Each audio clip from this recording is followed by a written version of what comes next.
Say two people are walking down the street and they bump into each other. They'll just shake it off and walk on. Sometimes that happens with molecules too. They just bounce off each other and that's that. But what if two people were to bump into each other, and during that collision, one person's arm got severed and reattached to the other person's face? Now that sounds really weird, but it's similar to one of the many ways that molecules can react with each other. Two molecules can join and become one. One can split apart and become two. Molecules can switch parts. All these changes are chemical reactions, and we can see them happening around us. For example, when fireworks explode, or iron rusts, or milk goes bad, or people are born, grow old, die, and then decompose. But chemical reactions don't just happen willy-nilly.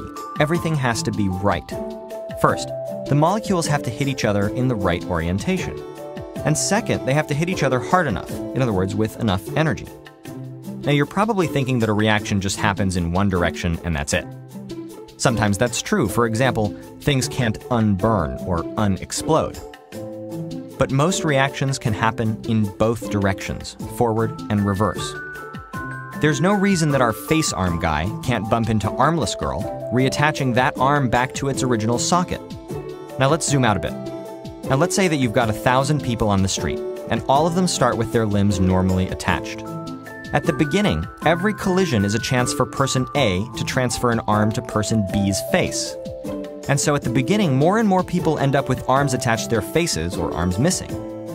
But as the number of people with arm faces and missing arms grows, collisions between those people become more likely. And when they bump into each other, guess what? Normal appendage people are reproduced. Now the number of limb transfers per second forward will start high and then fall, and the number of limb transfers per second backward will start at 0 and then rise. Eventually they'll meet, they'll be the same. And when that happens, the number of people in each state stops changing, even though people are still bumping into each other and exchanging limbs. Now, how many people do you think there are in each state? Half and half, right? No. Well, maybe. It depends. It could be 50-50, but it could be 60-40 or 15-85 or anything.